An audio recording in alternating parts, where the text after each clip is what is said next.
Hello students, देखिए chapter था अपना सततता और अवकलनीयता। उसमें कल आप लोगों को एक होमवर्क में क्वेश्चन मिला था 6.1 का फोर्थ क्वेश्चन f(x = ये फलन दिया गया। आपको इस फलन की सततता की जांच करनी है अंतराल -1 से 2 में। देखिए सतत संवृत अंतराल में सतत चेक करना है तो अपन क्या क्या करेंगे। जो अंतराल के दोनों बिंदु है, इन दोनों बिंदुओं पर तो पहले पे दाईं ओर से सतत, दूसरे पे बाईं ओर से, मतलब -1 पे दाईं ओर से, 2 पर बाईं ओर से, और बीच के हर बिंदु पे क्या दिखाना, सतत दिखाना है। मतलब 0 पर सतत दिखाएंगे, 1 पर सतत दिखाएंगे। अगर ऐसा हो जाए तो ये फलन क्या कहलाएगा, सतत फलन कहलाएगा। अब अपन सबसे पहले इसमें सततता की जांच करेंगे -1 पर। तो x बराबर -1 पर सततता। देखो इसके लिए अपन सबसे पहले फलन का मान निकालते हैं f(-1). f(-1) मतलब -1 के बराबर पे फलन कौन सा है, ऊपर वाला, -x²। कितना आ गया, -1। फिर अपन दूसरी चीज निकालेंगे -1 पर दाईं सीमा, -1 + 0 क्या बन जाएगा, limit h tends to 0 f(-1 + h). -1 + h का मतलब -1 से बड़ा कौन सा फलन आएगा, -1 से बड़े के लिए फलन कौन सा इन दोनों में से, जस्ट ऊपर वाला। इसमें -x² मतलब -1 + h का होल स्क्वायर। h की जगह जैसे ही 0 रख देंगे अपन तो ये 0 क्या बन गया, -1 का स्क्वायर +1, और इस माइनस के कारण -1। देखिए दोनों चीज बराबर आ रही है क्या, जैसे दोनों बराबर आ रही है इसका मतलब ये फलन क्या है, सतत है। किस बिंदु पे, -1 पर। तो अपन क्या कह देंगे, क्योंकि f(-1) बराबर f(-1 + 0), अतः फलन x बराबर -1 पर दाईं ओर से सतत। अगली चीज अपन इस पर चेक करेंगे, किस बिंदु पर, 0 पर। x बराबर 0 पर सतत। देखना 0 पर सततता के लिए वही अपन फलन का मान, फलन की बाईं सीमा, दाईं सीमा सब निकालेंगे। तो f(0) 0 के बराबर पे फलन वही है, तो क्या आ गया वैल्यू, 0। फिर आप 0 पे निकालो इसकी बाईं सीमा। बाईं सीमा के लिए limit h tends to 0 f(0 - h). बताना जरा f(0 - h), 0 से छोटे पे फलन कौन सा है, 0 से लेस देन पे क्या है, -x²। -x², h की जगह 0 रख दो, कितना आ गया, 0। f(0 + 0) क्या बन जाएगा, limit h tends to 0 f(0 + h). 0 + h का मतलब 0 से बड़ा। 0 से बड़े के लिए इन दोनों में फलन कौन सा, नीचे वाला, क्या आएगा, 4x - 3। 4x की जगह 0 + h। अब h 0 कर देंगे तो कितना आ गया, -3। क्या बराबर आ रहे हैं तीनों, नहीं, तो अपन क्या लिख देंगे, क्योंकि f(0) बराबर f(0 - 0) नॉट इक्वल f(0 + 0), अतः फलन x बराबर 0 पर सतत नहीं है। और अगर एक बिंदु पर सतत नहीं है तो इस अंतराल में भी फलन सतत नहीं होगा। तो अपने को जांच ही करना था कि सतत है या नहीं। तो अंतराल में सतत नहीं होगा, क्यों नहीं होगा, क्योंकि x बराबर 0 पर फलन क्या आ रहा है, असतत आ रहा है। तो आगे कुछ करने की जरूरत नहीं है अपने को, 1 पर 2 पर निकालने की कोई जरूरत नहीं है, क्योंकि एक बिंदु पर क्या आ गया, असतत आ गया। तो अपन इसके बाद नीचे क्या लिख देंगे, इस साइड लिख देता हूं मैं,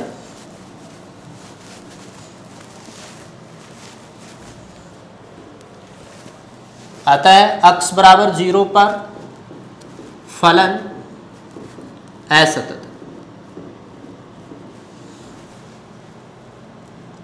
अर्थात फलन अंतराल -1 2 में भी असतत होगा।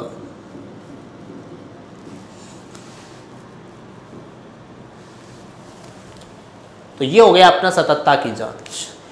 यहां अपनी एक्सरसाइज 6.1 फिनिश हो जाती है। अब अपन एक विविध एक्सरसाइज पे चलते। विविध एक्सरसाइज में भी सततता के ही क्वेश्चंस करेंगे अपन। टॉपिक सततता पहले पूरा फिनिश करते हैं, फिर अगले टॉपिक अवकलनीयता पर चलेंगे अपन।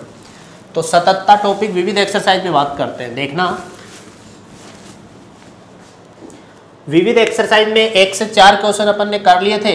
अगला क्वेश्चन अपन करते हैं, देखना क्वेश्चन नंबर 5 क्या है। क्वेश्चन नंबर 5 में एक फलन दिया गया है कोटक्स, एफ(x) बराबर कोटक्स फलन। क्वेश्चन में कह रहा है x बराबर n π/2 पर असतत होगा यदि, बताना है कि ये फलन x बराबर n π/2 पर असतत कब होगा, जब n belongs to z, second thing n/2 belongs to z, third thing n belongs to capital N, और फोर्थ पार्ट दिया गया है आपको केवल n बराबर 0। ये क्वेश्चन देखिए ऑब्जेक्टिव क्वेश्चन है, वैसे तो ये बोर्ड के अकॉर्डिंग इतना इम्पोर्टेंट नहीं है, ऑब्जेक्टिव पैटर्न से ही होता है क्वेश्चन। तो अपन देखो इसको कैसे करेंगे, कोटक्स x बराबर n π/2 पर असतत। कोटक्स फलन की बात की जाए तो कोटक्स फलन क्या होगा, cos x बटा sin x। कोटक्स फलन क्या होगा, f(x) बराबर कोटक्स, क्या लिख सकते हैं इस फलन को, cos x बटा sin x।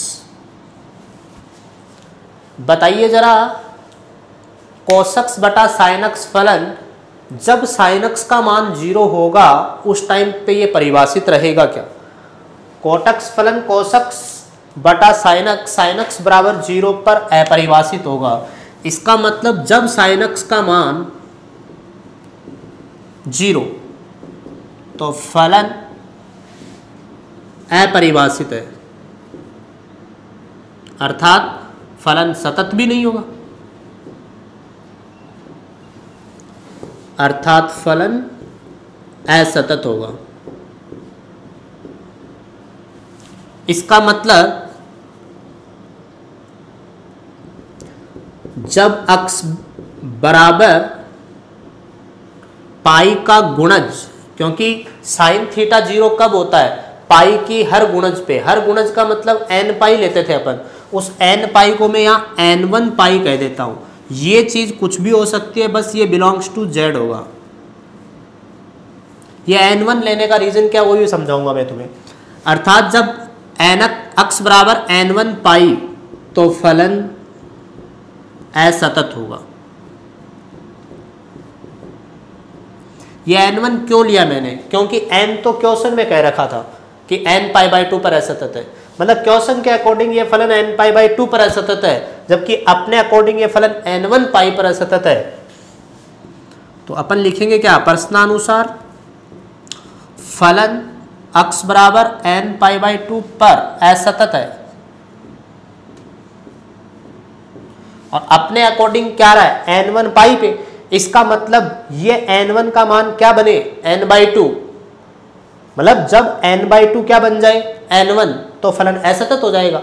तो ये चीज असतत तभी होगी, अर्थात n/2 किसके बराबर n1 के, और n1 किसको बिलोंग कर रहा है z को, क्योंकि n1 बिलोंग्स टू z, अतः n/2 बिलोंग्स टू z होने पर फलन x बराबर n π/2 पर असतत होगा।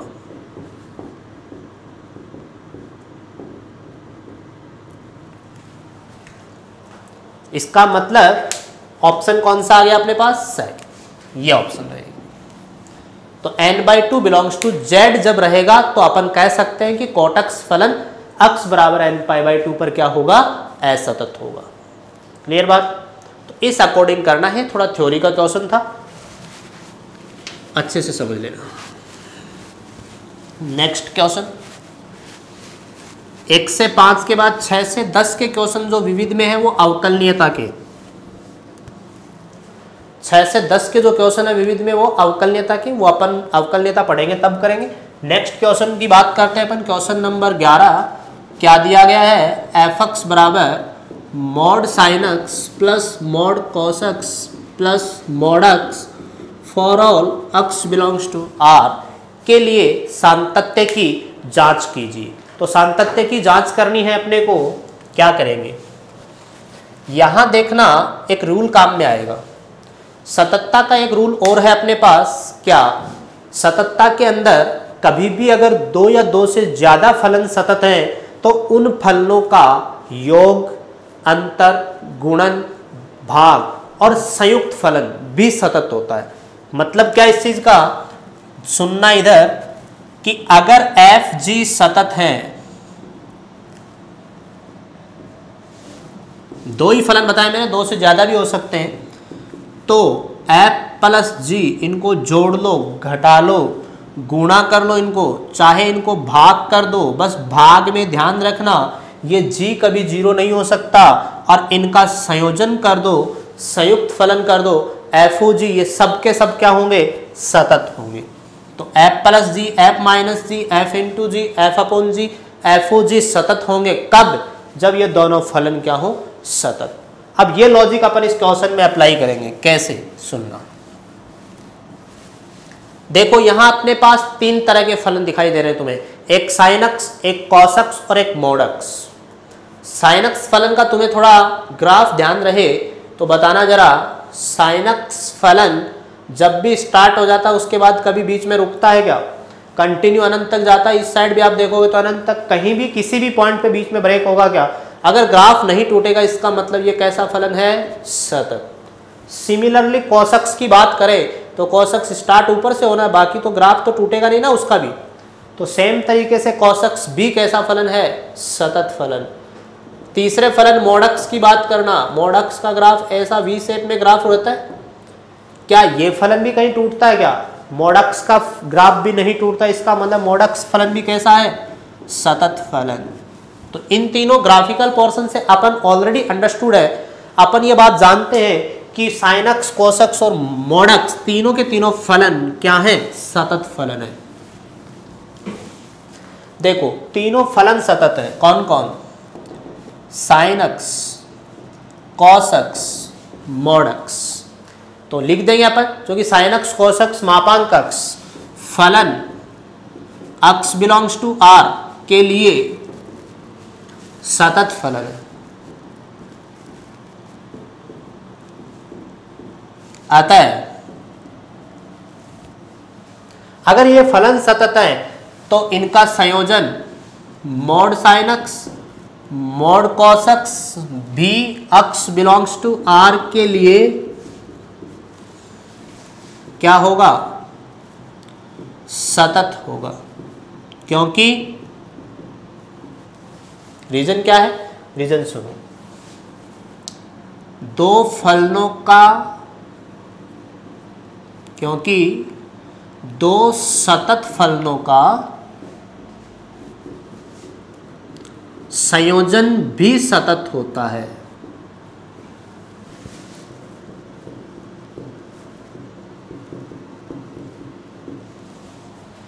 दो अगर फलन सतत है तो उनका संयोजन भी क्या होता है, सतत। तो साइन अक्स और मॉड अक्स का संयोजन, संयोजन मतलब एक दूसरे को मिलाना, मॉड के अंदर ये साइन अक्स रख दिया तो मॉड साइन अक्स बन गया, मॉड के अंदर कॉस अक्स रख दिया तो मॉड कॉस अक्स बन गया। अब अगली बात सुनो, आता है,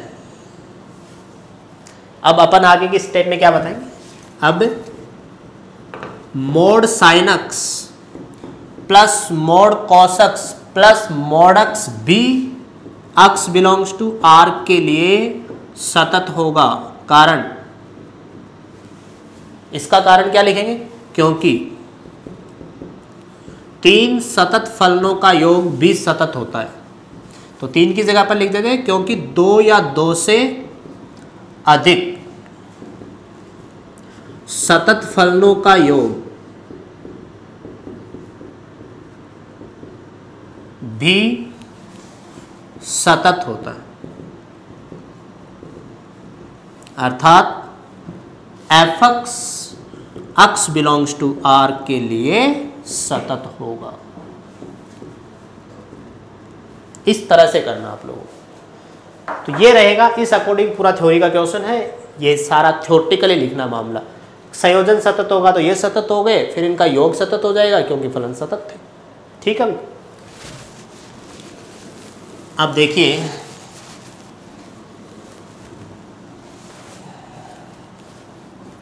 next question.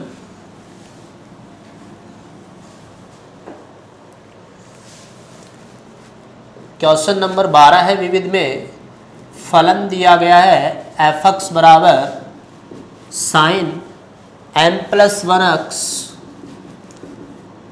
Plus sine x बटे में x 1/2 x raise to the power 3/2 plus 1 upon half. ये फलन लेस देन 0 पर है, ये इक्वल 0 पे, ये ग्रेटर देन 0 पे। आपको क्वेश्चन कह रहा है कि यदि फलन सतत है तो m का मान ज्ञात कीजिए। ये फलन क्या दिया गया है? सतत। देखिए फलन सतत है तो 0 पर भी सतत होगा, हर बिंदु पे सतत है। तो अपन सबसे पहली चीज x बराबर 0 पर फलन सतत है, x बराबर 0 पर फलन क्या है? सतत है। अतः f0 बराबर f0 माइनस 0 बराबर f0 प्लस 0, तीनों चीजें बराबर होंगी। f0 पे मान देखोगे तो फलन कौन सा आना है? 1/2। अब ये देखो मान m का चाहिए तो m कौन से में आ रहा है? ऊपर वाले में या इसमें? ऊपर वाले में। तो आप लेस देन 0 मतलब बाईं सीमा वाला यूज करो, दाईं सीमा से आपको कोई मतलब नहीं है। तो देखिए मैं यहां कर देता हूं f0 बराबर limit h tends to 0 f(0 minus h। ये बाईं सीमा का फॉर्मूला यूज कर लिया मैंने। अब बताओ 0 माइनस h का मतलब 0 से छोटा या बड़ा? 0 से छोटे पे फलन कौन सा इनमें? ऊपर वाला sine m plus 1 minus h plus sine minus h बटे में क्या? Minus h। देखना जरा साइन के अंदर ये पूरा का पूरा कोण का काम कर रहा है। साइन ऑफ माइनस थीटा क्या चीज होगी? Minus sine theta. ये भी माइनस आ रहा है तो देखना क्या बन जाएगा ये लिमिट h टेंड्स टू 0, ये minus sign m plus 1h और ये भी क्या बन जाएगा? Minus sine h। पूरे के बटे में कौन है? Minus h। अपन इस माइनस h से भाग लगा के दोनों को अलग अलग कर देंगे तो क्या बन जाएगा? Limit h tends to 0 sine m plus 1 h बटा h और वो आगे वाला क्या बन जाएगा? Minus minus plus sine h बटा h। अब देखो नेक्स्ट स्टेप पे अपन इसको तो 1 कर देंगे, लेकिन इसमें कौन m प्लस 1h है तो m प्लस 1 गुणा में, तो इसमें नीचे ऊपर दोनों जगह किससे गुणा करेंगे? m प्लस 1 से। तो ये क्या बन जाएगा? Limit h tends to 0 m plus 1 sine m plus 1h बटा m प्लस 1h और ये as it is plus sine h बटा h। देखना ये वाली वैल्यू कंप्लीट, ये पोर्शन कितना बन जाएगा? 1। तो कितना बचा लिमिट रखने पे? m प्लस 1 प्लस आगे वाला भी क्या बन गया? 1। कितना आया फाइनली? m plus 2। अब बताओ फलन सतत था, इसका मतलब ये वैल्यू किसके बराबर चल रही थी? 1/2 के, क्योंकि f0 कौन था? फलन का मान 0 पे 1/, तो ये कंप्लीट वैल्यू किस चीज के बराबर चल रही है? 1/2 के। तो इन सब जगह अपन फाइनली क्या रख देंगे? 1/2। यहाँ भी 1/2, यहाँ पर भी 1/2 था, यहाँ भी क्या रख देंगे? 1/2, यहाँ भी 1/2, यहाँ भी कितना आएगा? 1/2। अब इससे अपने पास m की वैल्यू कितनी आ जाएगी? रिजल्ट -3/2। ये आपका फाइनल आंसर। इस तरह से आप लोगों को क्वेश्चन अटेम्प्ट करना है। बात समझ में आ गई? आज के लिए इतना ही करते हैं। Thank you.